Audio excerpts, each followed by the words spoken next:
Good morning, everyone. Welcome to Contemporary Issues Sunday School class. We are pleased today to delve into the topic of China versus the United States. It's been a lot in the news lately for all kinds of issues, military, economically, and spiritually also. What do they do with Christian churches? Do they accept Christian churches? Do they try to keep them out? Maybe we'll talk about that a little too, but we're so glad Ron wants to pursue this today. Anybody here been to China before? Oh, my goodness. Wow. Yeah, so maybe half the class. Yes. Great. Well, we're looking forward to you sharing your thoughts too on this as we get into it. But first, our usual announcements. Zoomers, please mute yourself in the lower left corner of your screen. And we are recording this for future playback. And you may wish to mute your cell phone. Now it's a little better than trying to fish it out of our purses when it goes ding, ding, ding. So with that also, we have a summer class party coming up on August 31 at the Puning's house. So we always have an enjoyable dinner and fellowship there. If you're in town, plan to come for that. Potluck, okay. Bring your own pot, okay. All right. Yes, Gene.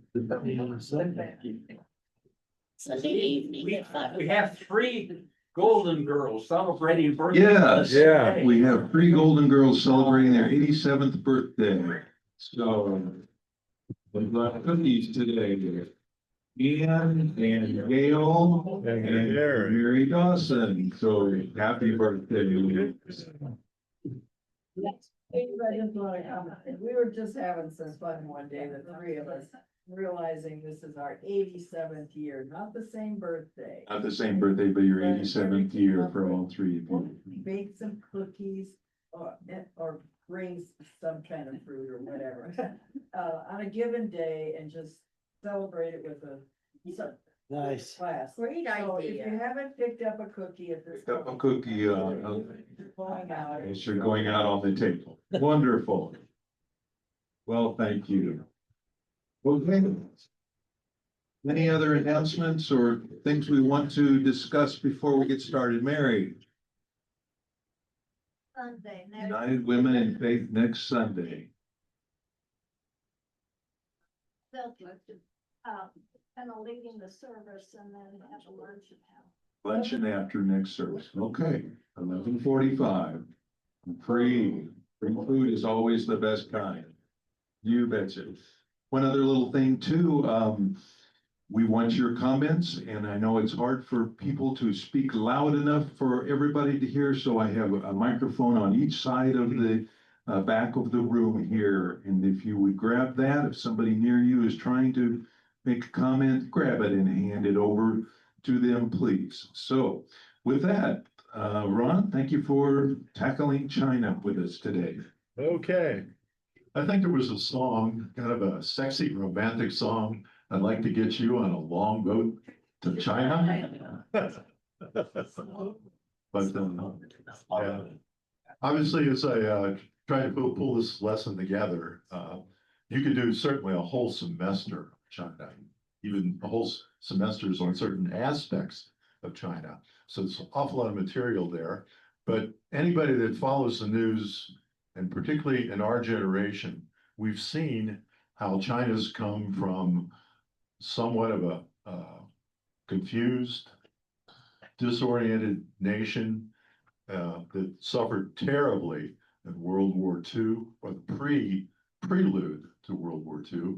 They lost millions of civilians prior to World War II with the Japanese invasion. And the loss of life is just almost unfathomable. So that in itself is a pretty good lesson. Also switching subjects, I'm a rock and mineral collector. You've all heard about the rare earths that everybody is competing for. And I thought I'd pass a few rare earths around, from my collection. Handle them from underneath, hold them, don't spill them on the floor out there. But this one is actually from Jefferson County, and it's the rare earth element gadolinium and bastnäsite, which has some rare earths in it. So I'll pass that around. Again, hold it from underneath so you don't drop it.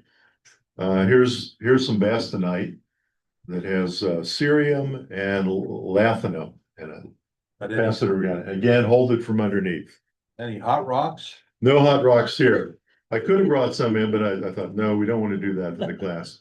Here's some pure rare earths. The rare earths are silvery. They're not impressive in terms of visual aesthetics.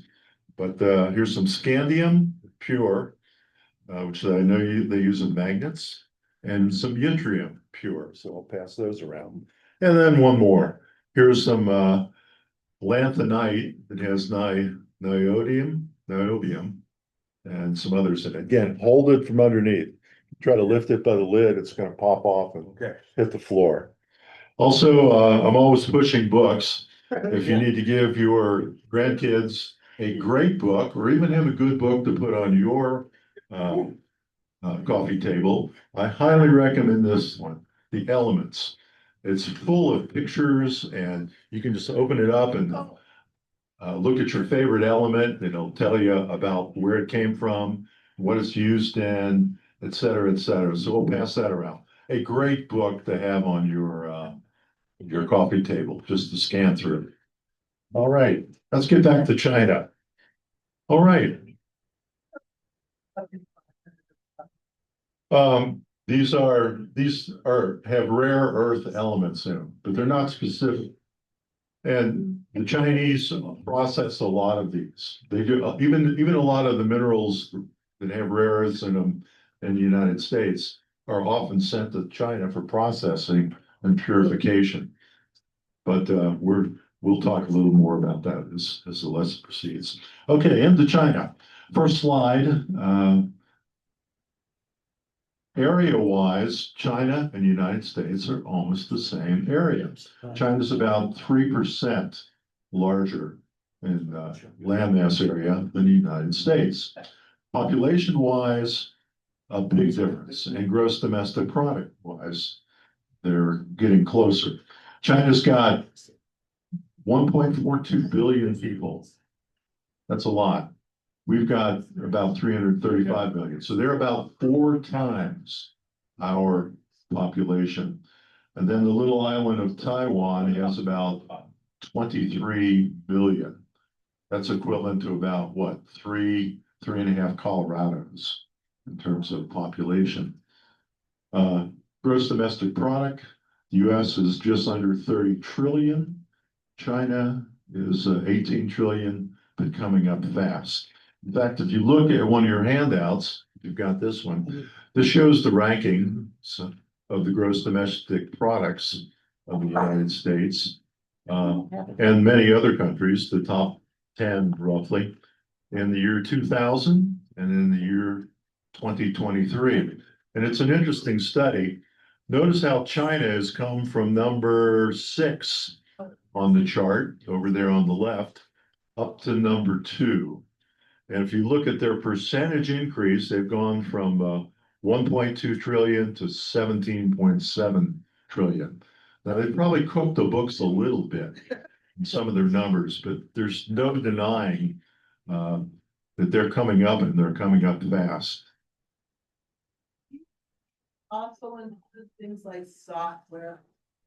Does the GDP include software numbers? Sure, sales of software.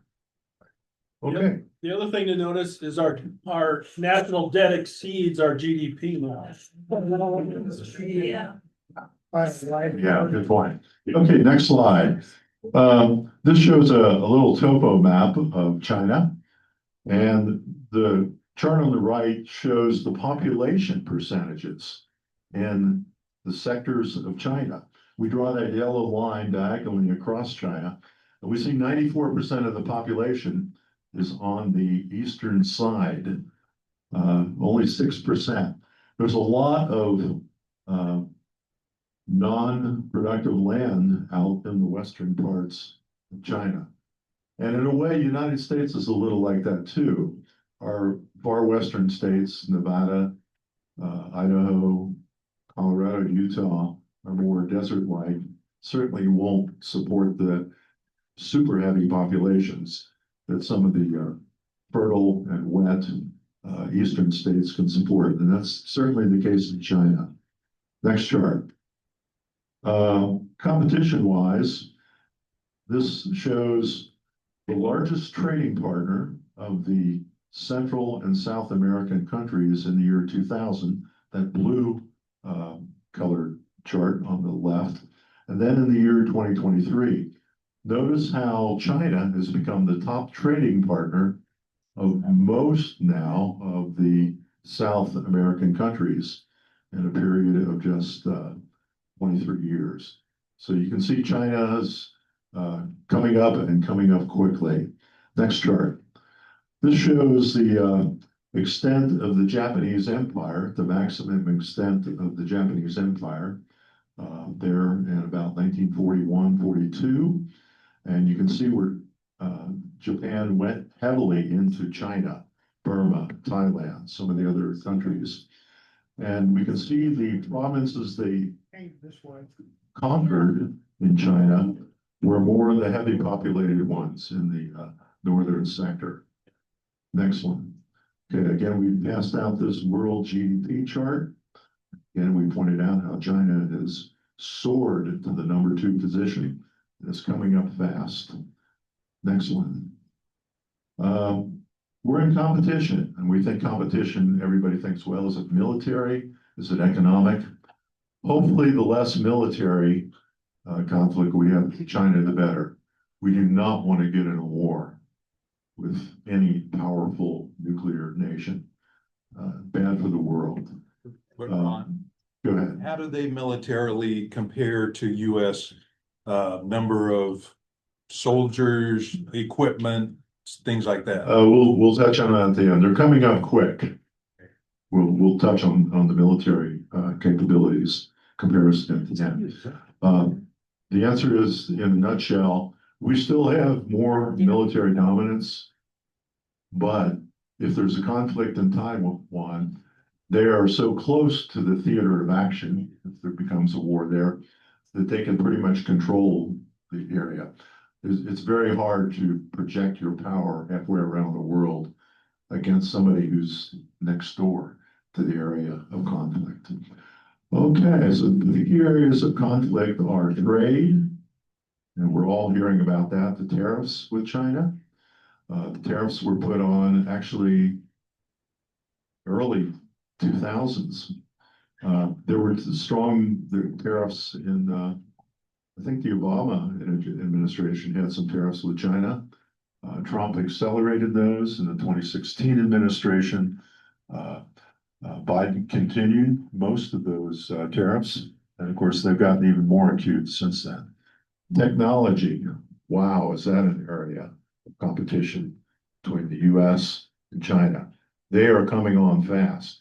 In fact, they've gone ahead of us in several areas of technology. And of course, the big concerns are the crucial, fast-growing, high-tech areas of semiconductors, AI, things like that, supercomputers, and then, of course, intellectual properties. The Chinese are masters at pirating your technologies. They don't respect your patents or your property rights. They will come in, take it, grab it, and use it. Just interestingly enough, Carson City silver dollars of the Morgan silver dollars have a CC mint mark on the back of them. They were only made in Carson City, Nevada for 6 or 7 years. They're kind of a coveted collector's item for silver dollar collectors. But the Chinese are counterfeiting a lot of US rare coins. Good example, I'm eyeing maybe as a Christmas present or something, I'd like to get a Carson City silver dollar, a real one. And you probably can get a pretty nice one for $200 or $300. But here was a set they they had offered on, eBay this week. And they were selling a set of 5 of them in beautiful condition for $90. Those are Chinese counterfeits. You can bet your bottom booty. And they're counterfeiting some of the other rare coins. Don't go on the internet and say, wow, what a bargain for this, rare coin. Now, if you're a good coin collector, you can figure out how to determine it somewhat if it's a counterfeit, but you better be aware because they're counterfeiting a lot of things, not only tennis shoes and industrial products. And bike helmets. But yeah, but a lot of things. Okay, next chart. China worries the nations of its region. Japan's defense minister was in the news in the last 3 weeks, and he said he felt Japan was in its most tense situation since World War II in terms of threats from abroad, specifically China. And most of the Indochina Rim now is very, very nervous about China. And we'll talk some more about that. Its neighbors are worried about its military power, its economic power, some of the territorial disputes. There's a couple islands in the South China Sea that are claimed by both Japan and China. And of course, China's buddy with Russia. Just this week, they found that China has been sending drone motors to Russia in huge numbers, and they've been covering them up by calling them cooling devices. They turn a fan to keep a drone in the air, but they're not cooling devices. So China has tried to keep it less prominent in the news, but they are supplying military weaponry for Russia. They're trying to do it underhandedly or quietly, but they're certainly doing it. And one of their ambassadors, a Chinese ambassador, acknowledged this week that China wants the Ukraine conflict to continue, and they want the U.S. to get entangled in it. They also want the U.S. to get entangled as much as possible in Iran and Gaza. So it focuses our attention away from Taiwan and the South China Sea and what's going on over there. So they're not our best buddies. Okay, next one. The Taiwan issue. It's one of the world's most worrisome world situations. And it's got the capability to escalate. And of course, if there's one single company that puts shivers down everybody's spine, it's Taiwan Semiconductor. It provides an incredibly high percentage of the world's advanced semiconductors. I think in blue there, I said, they boast 20% of the global capacity for semiconductors, 37% of the world's logic semiconductors, 92% of the advanced logic semiconductors. So if China marches into Taiwan and takes Taiwan Semiconductors over, they'll pretty much have a near monopoly on semiconductors. And, wow, not good. Susie has a question. Go ahead. Question about Taiwan. Have they always been their own country, or were they part of like China or Japan or what? Nineteen 49, Yeah. 1949. The losing forces in the nationalists. the Civil War fled out to China as a last refuge. Well, Taiwan, how did they, Did it belong to China before? who did that belong to? Almost. Taiwan was I believe China had it as part of its, yeah.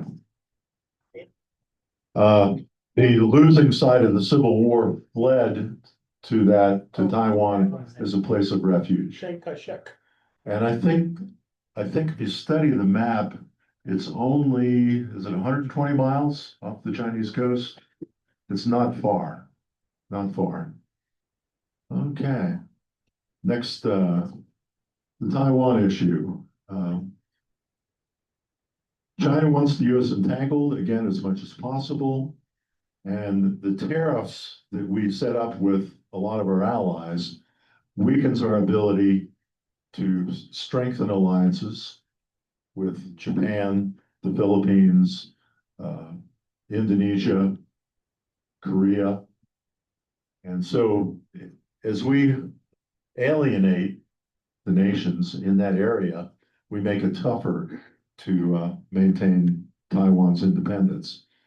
And I'm going to take a swipe at Pam Bondi at the Department of Justice and Kash Patel at the FBI.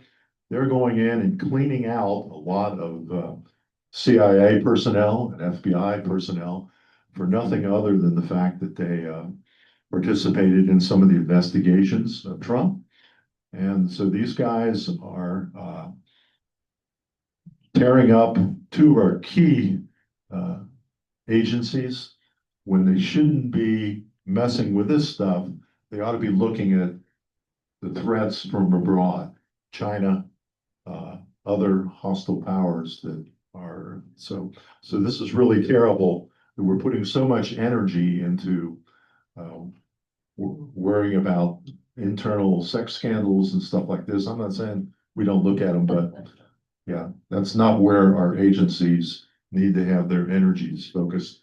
CIA ought to be incredibly involved, and they are, with looking at what China's doing, what Russia's doing, and our potential adversaries. Next one.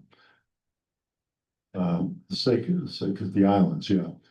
The Senkaku Islands, known as the Diaoyu Islands in China, claimed by both nations. And both of the nations are running Coast Guard vessels around the islands. I don't think they're occupied hardly at all, if at all. No. But the nations are certainly bumping swords in terms of who owns those islands and who should possess them. Next slide. I think we're up, go back one. Philippines. Philippines, yeah. The Philippines has been adding missile batteries to try to put more military strength in the South China Sea. And we can see the proximity of the Philippines to Taiwan and China, and of course, Vietnam. So that's certainly a sphere in the world where things are getting tighter. There's Hong Kong. Okay, Left. yeah. There you go. And we can see the proximity. And there, I think I read in the paper, and I think Eric was mentioning it, that the US Marines are doing some joint exercises with the Philippine military forces. There's concern that if a conflict does break out there in Taiwan, the Philippine forces could get involved, the Taiwanese, and they're even concerned about the island of Guam getting attacked. There's a US air base there, and at least some US personnel. So if a war breaks out, things could get pretty bad. Which brings up another handout you've got. You've got a handout titled, "If China Strikes Taiwan." That's worth reading. I won't go into full detail. Let's just say, because of the proximity of Taiwan to China, they can bring almost a high percentage of their military and naval forces and air forces to bear. And it's certainly within short range missile range. Whereas anything we put over there to help them has to be like a few aircraft carriers, some forces out of Japan or Guam. And we can't begin to match the amount of forces that they can deploy and maintain in that area. So if a non-nuclear war does start there, they've got all the advantage because of proximity. Why are they waiting to invade Taiwan if they want it? Okay, actually, one of the key US Chinese advisors has said, and I think it's in one of the handouts, the Chinese have told their military to be ready by 2027 That's right. to make a move if they want to do it. And then there's two scenarios. There's an all-out invasion attempt. And then there's the lesser action, which is for China to just say, we're gonna put a quarantine barrier around Taiwan and control it that, like the Cuban Missile Crisis, where we put a blockade around Cuba. Some questions over here first. Understand that the US is only ahead militarily in terms of number of submarines. And so I don't know what effect that might have, but I would think it would be significant. Okay, we'll look at, you have to look at a whole battery of capabilities. If we put the nuclear stuff aside, we've got overwhelming nuclear capability. But that's a lose-lose if you ever deploy it. Air power, we've got more national Air Force power, but it's here, it's all over the world. They can concentrate it right there where the conflict is, 100 miles off their shores. So they can deploy probably more effective air power in that vicinity than we can. We have some aircraft carriers, but I'm nervous in the service about the vulnerability of our aircraft carriers to increased technical capabilities, swarms of drones, hypersonic missiles, etc. Isn't their Navy stronger than ours as well? If we could put our full Navy there, we'd have more, but again, we're scattered all over the place. And ships are now becoming more and more vulnerable. Russia's found this out in the conflict with Ukraine, that ships are hard to hide, they're slow, and very, very vulnerable to detection and mass attack from swarms of drones. I will say though, in the Red Sea, that the Navy has done an outstanding job of intercepting Houthi ballistic missiles, not just drones, but ballistic missiles. The Aegis class cruisers and the other destroyers with the phased array radar systems, they have intercepted all of those ballistic missiles, not just drones. Eric was in the Navy. I understand that Taiwan Semiconductor is opening a plant in Texas. I know it's gonna take a couple of years there. I don't know if that's still going on. But if Taiwan Semiconductor opens that plant in Texas and moves their technology there, in your opinion, at least, do you think we would just walk away from Taiwan? Most feel that it's gonna take quite a few years. And that the Arizona, it might be an Arizona I plant. think it's like Phoenix, yeah. Yeah, I think it's Phoenix. And there was some talk about doing a plant near Columbus, Ohio. Is that still? I didn't hear the Go. Columbus part. But that's gonna take till at least 2030. And even then, that would give us some capability. Maybe Right. up us to maybe 20%, but still the dominant technology would still be there in Taiwan. So it's a good thing to do. And we have to credit the tail end of the Biden administration for aggressively putting money to, and there was a good bit of bipartisan support for that to get the semiconductor capability. But we're still, it's a long road, and at 2030, 2035, it's gonna be a long time before that Taiwanese monopoly is broken up to any degree. Yeah. Over here. This was asked earlier. Bill, if there's a mic there, would you use the mic? There's one right past one down there. Is this better? Yeah. Okay, thank you. This was asked earlier, or alluded to. One theory I've seen as to whether if China wants Taiwan, what are they waiting for?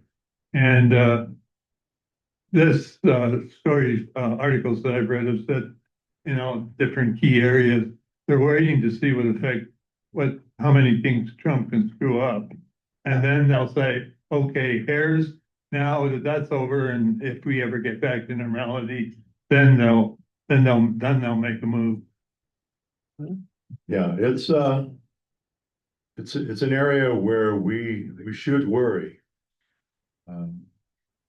Also, in your handout, the one titled "If China Strikes Taiwan," it's a little blurry, but the very last page is an addendum from another publication. And it talks about the probability and the vulnerability window, shows it in graphical form of when China might make that attack, when they think it would be the best time to do it. Right now. That page is worth studying. They think that this is the key vulnerability is in 2024 to 2028, in that window right now. Oh, it's in this hand. The last page of the handout titled "If China Strikes Taiwan," very last page. And then, of course, this other article assessing the economic impact of a blockade. And that talks about what a sticky situation that will involve. If they decide, let's not do a direct invasion, let's just start with a nice lock-tight blockade. And both of them should give you the heebie-jeebies. I've got a question. Looking at these, I assume these analysts did a discussion of the Ukraine-Russian war prior to it breaking out. Do they have credibility, or are they, should we be suspicious of the data that they're presenting in this article? I can't say any of these articles is delivered from heaven. These are considered reasonably credible sources, but they're prone to criticism and error. They're not perfect. Nobody really knows the answer to these questions. The best analysts are having struggles with it right now. Thank you. Sure.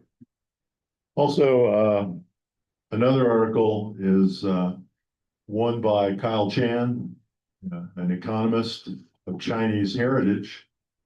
It's at Princeton University. And this article appeared in the May 13th New York Times. And this is sobering reading. Chan basically says, we're losing the battle. China is dominating us, and we're doing the wrong things. He is particularly critical of the Trump administrations, a lot of the actions taken that he said are the absolute opposite of what we ought to be doing. So it's an article worth reading. Okay. Right. All right. Let's move to the next one. There's a picture of a drone, by the way. Modern drone. Concerns. Let's go to the next one. China. Let's look at their GDP growth.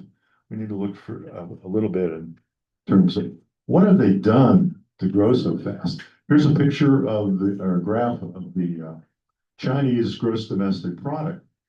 And it was only, 2.3 trillion in 2005. And it's grown from 2.3 to 17.8. I don't think there's hardly a country in the world that can match a growth curve of GDP like this one in terms of percentages. That is incredible. Absolutely incredible. Next chart. This also shows consumption as a percentage of your gross domestic product. Personal consumption is the largest component of the GDP, typically accounting for about 70%. Roughly 2/3 of total economic output in the U.S. is driven by consumer spending on goods and services. But it's interesting, the UK, that's the English Empire, basically, the US, France are up there, 83, 77% of their GDP is consumption. China is much, much lower, 53. So they're putting their money in not buying things for the household, but they're putting the money into more heavy industry, manufacturing, things like that. And maybe that's one of their secrets. Next chart. This shows breakdown of gross domestic product by sector. Read that. The purple is your industry, percentage of your GDP is industry. And services is the blue. And you can see where the US has only 18% industry, 77% services. Look at China and India. China's got 38% industry. Look at India, 25%. Look at Germany, 28% industry. So we see maybe one of the secrets of economic prowess and GDP growth is to have strong industry and manufacturing. I don't think there's any denying it. Again, there's next chart 17. China, that right part of the drawing shows China's manufacturing output. Notice their manufacturing output exceeds that of the United States, Japan, and Germany.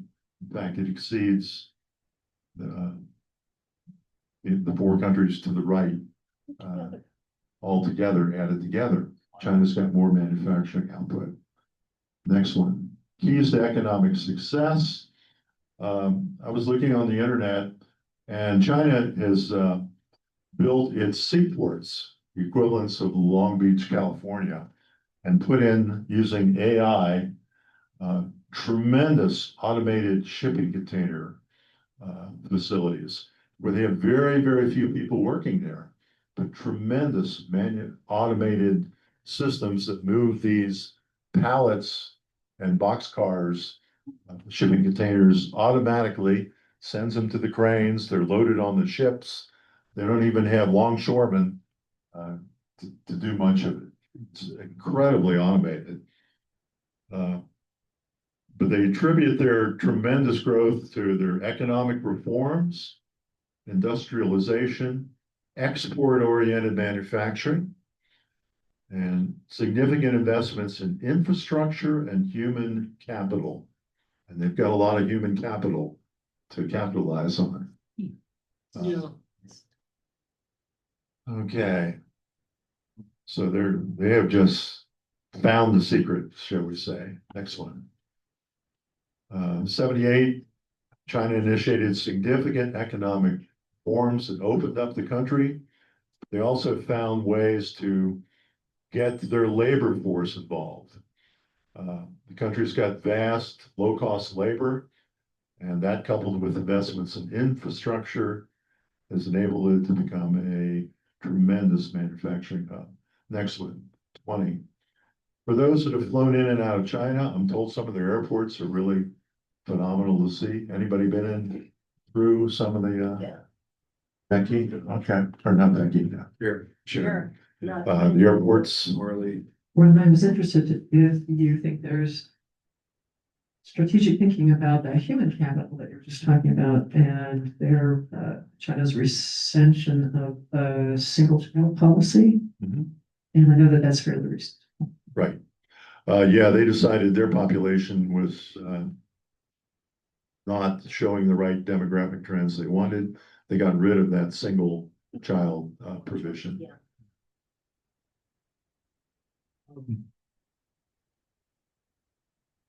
Bill, okay. Is it good now? Yeah. Okay. It seems that the use of drones is, incredibly dynamic and evolving dramatically in terms of conventional warfare, if you want to call it that. Are there specific, and I know this is hard to predict, types of technology or that fuel that? I mean, obviously they're flying, they're able to communicate, they're able to deliver, you know, weaponry. Are there specific types of technology that would really will make a difference in the terms of the evolution? I'm not a drone specialist, but, small molded parts, metal, what do they call the, machine, or where you just die cast plastic and make parts? Yeah, 3D printing. 3D printing of metallic parts. They're now making jet engine parts, turbine blades with 3D printing. Those technologies are important. Small electronics, they're particularly those that can be jam-free. They're also now to avoid jamming of drones. They're literally having a fiber optic line unreal. I was stunned. They said sometimes they'll now send the drone out and it's got a tiny fishing line, fiber optic, that's connected to it. And they'll fly many miles unreeling on with this fishing line. So you can't just beam a electronic jamming signal. It's still getting its fiber optic direct communication through this fiber optic fishing They line.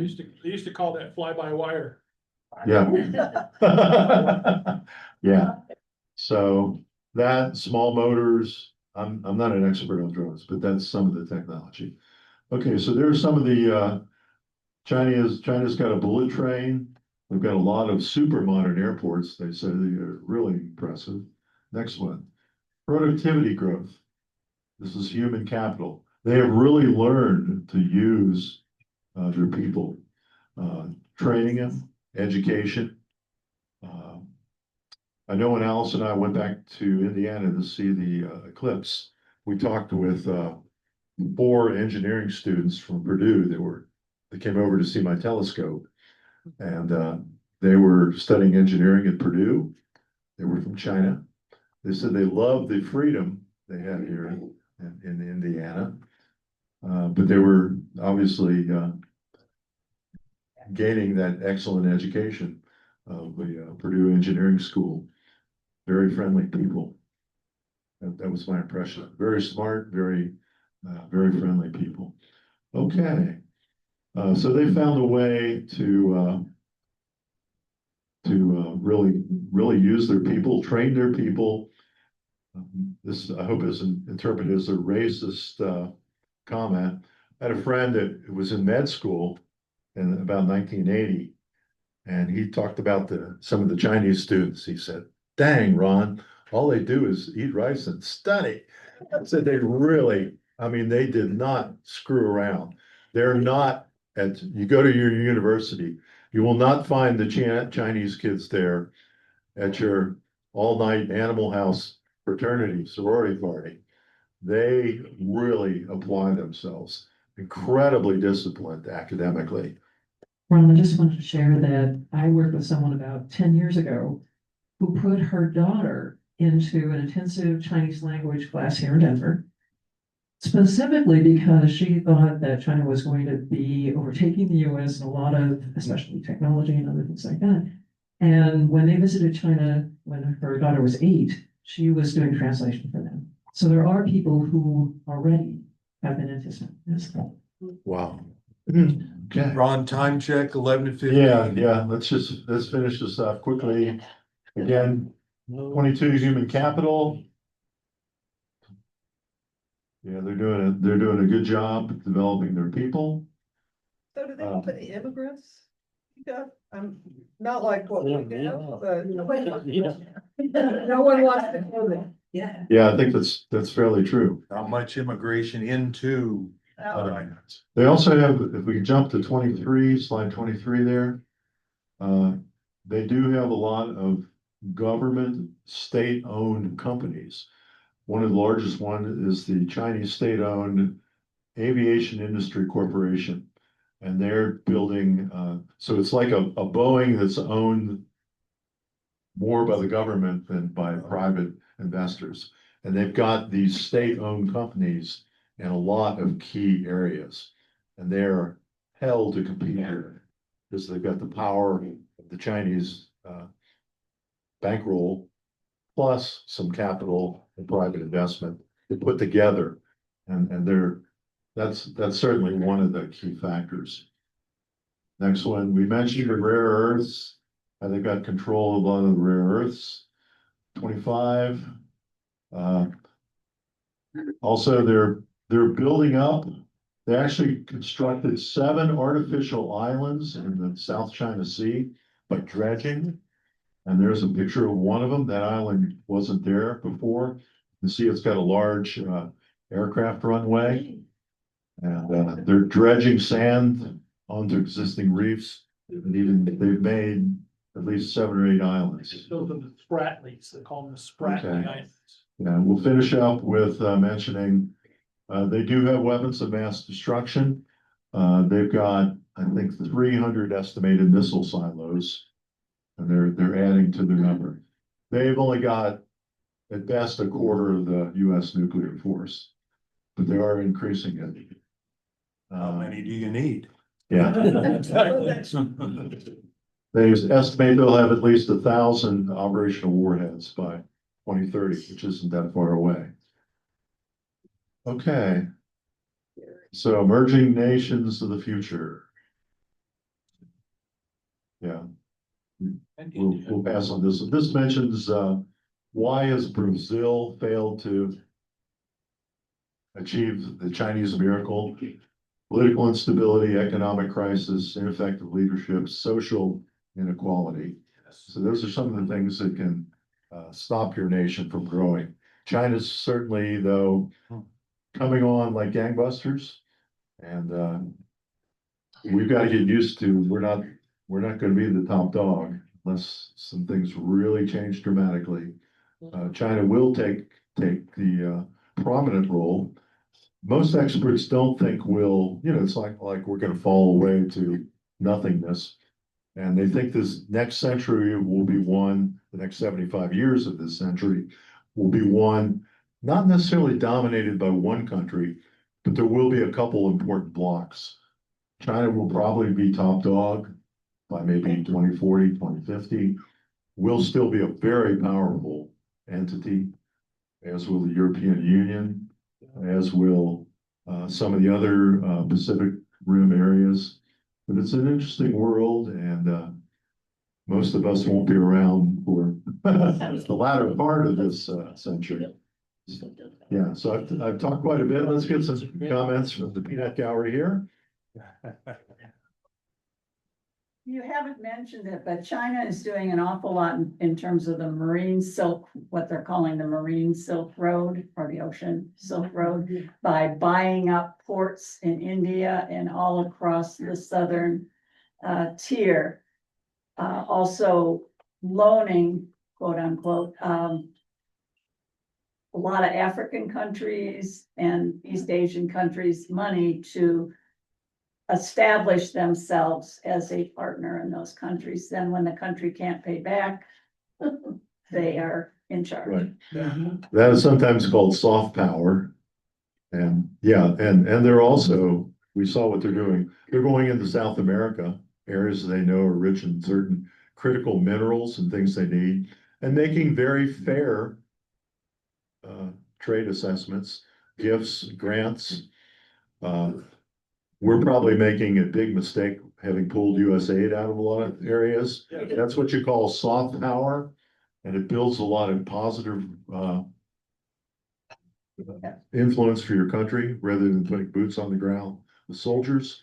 And they're doing an excellent job. And you can't say they're doing it militarily. They're just saying economically. They're going into these places, doing exactly what you say. Say, hey, how can we help you guys? We'd like to start a zinc mine with you folks, or a copper mine. Here's some money. We're going to employ you. They're not doing it with military conquest. They're doing it very smartly. But some of the countries are realizing that that has been a big mistake. For example, in Zambia, we talked to a lot of the folks that they had come in, Chinese had come in to take over the copper mines, but they bring all their own people in Exactly. instead of employing the local Exactly. population. Oh, wow. I got three. Very good. Frank has the next Yeah. question. Then I want to go to Zoomers and give them a chance to jump in, and then we'll go with you guys. Frank was next. My distant memory is that 40 or 50 years ago, we were saying this about Japan. Maybe not quite as ominously, but then again, maybe some of you aren't that old to remember that. So just comment on a historical perspective. Thank you. I think the data on China is real. It's clearly, it's far beyond what Japan ever dreamed of. And they're doing it. I have tremendous admiration for the Chinese. Dang, they are smart. They're not emotionally driven, and they don't do things for short-term political. They got a long Consider range it. perspective. They really have the ability to say, hey, let's come up with a 10-year plan. How are we gonna do this? Let's do it systematically.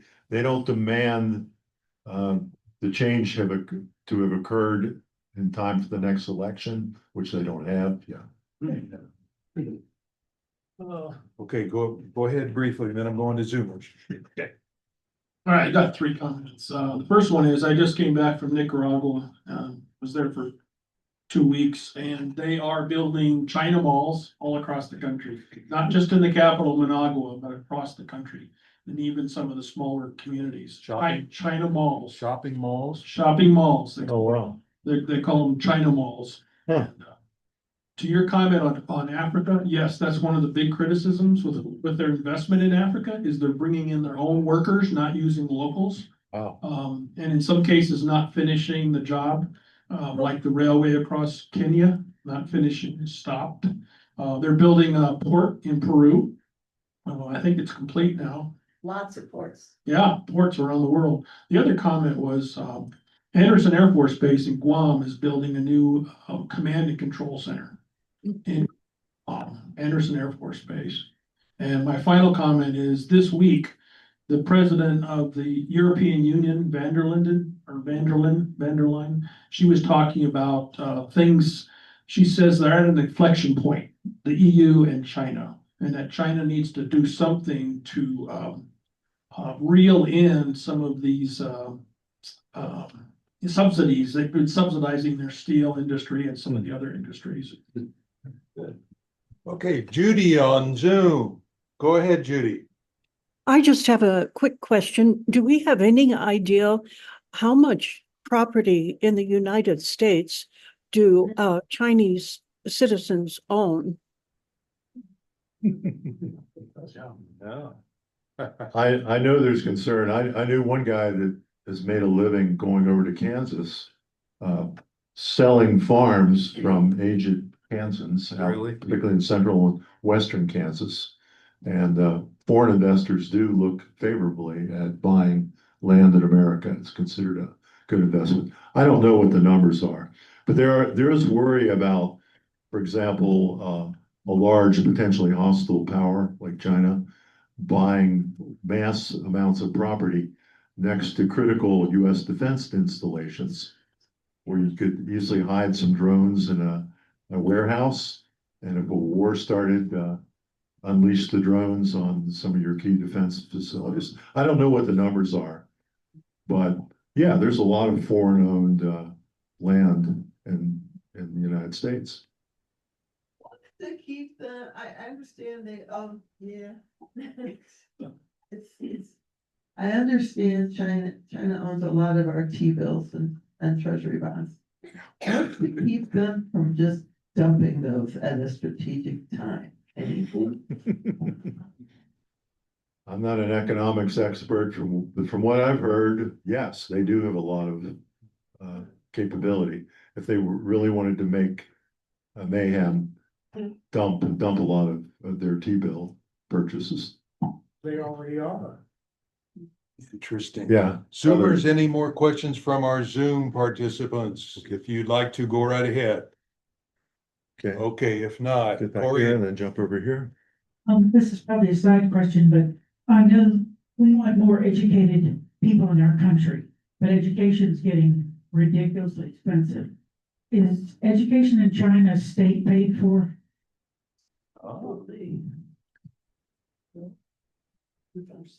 Oh, It's certainly strongly supported, but I don't have the fine detail on that. Okay, just, I'm thinking if they can get, an education, if everybody can get an education, that's gonna really be one defensive Okay. thing against this. And another semi-racist comments, as they look at the international IQ curves, the Asian population tends to be higher than that of the European heritage, like myself.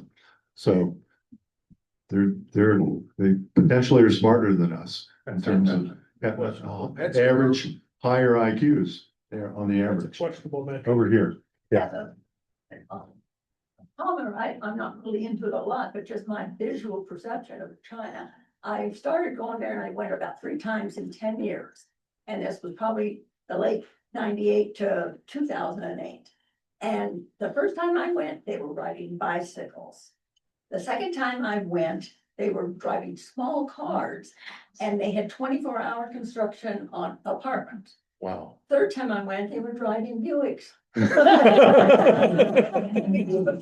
How rapidly that, I just, well, they cleaned it up for the Olympics, but after that, then the Buicks came, it's like, whoa. I'm going down, oh, and I also took a train from Beijing to Tibet.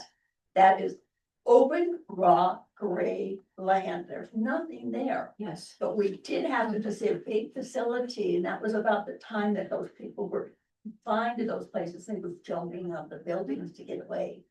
I don't remember what year that was in, but I thought, that's gotta be one of those buildings. But there's nothing out there except what they put out there, because the farmers have little tiny things, they have no tractors, it's just nothing. They're nomadic, they gotta just move.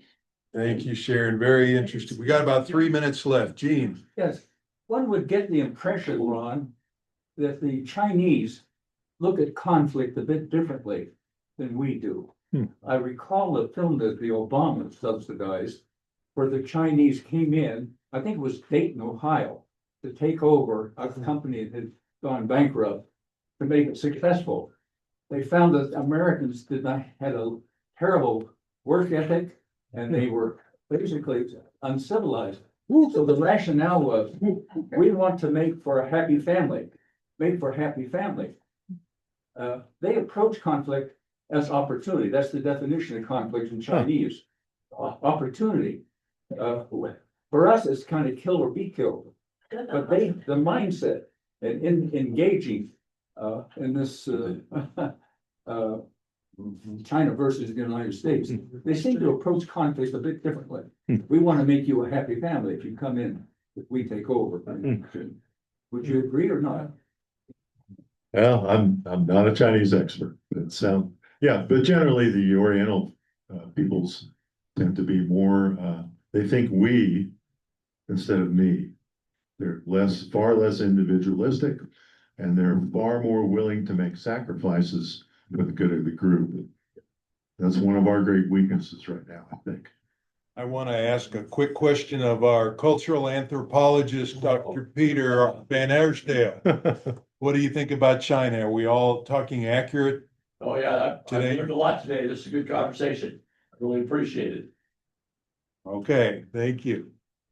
Christine? Just one thing about education, I know that there's a tremendous competition to get certain tests, and so not all the students, and they, to the point that they are so stressed out, they'll even hook themselves up intravenously so they can study and study. They're in these huge areas where they just spend hours and hours studying, because if they pass this test, then they get to be part of the government, subsidized education. If they don't, then they end up being, part of the workforce. But that pressure is tremendous, and it puts a tremendous pressure on these young people. Yeah, there are a lot of articles talking about the burnout, terrible burnout among a lot of the Chinese tech workers who are just getting worked to death.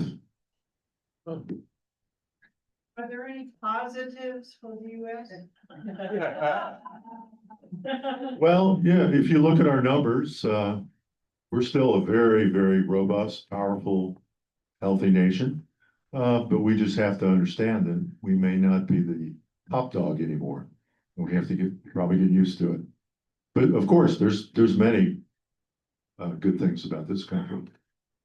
I hope I didn't tear us down, No, but we try to look at China today. What's made them so? last couple of quick questions. Judy? We haven't talked about faith there, and that's what I. Okay. What comment would you have about there? Any religion, any? Major religion there, Buddhism? South churches. They pretty much tried to semi-extinguish faith during the intense communist regime in the late 50s, early 60s. And now they have a loose tolerance of churches. I think you have to fill out an application, get approved. If you're a really intense cult, you're gonna have problems there. They do accept some of the, shall we say, more moderate expressions of Christianity and other religions. But as a tourist, you do not want to carry Bibles into China. Yeah. Wow, interesting. Okay. On my mom's trip, a Canadian was deported out of China because they were trying to talk about religion. Yeah, there was a young group that went in as a religious group and they had to be very discreet in terms of who they talked to and what they said in terms of faith. No evangelizing too much. Okay. We are out of time. I wish we had more. Thank you, Ron.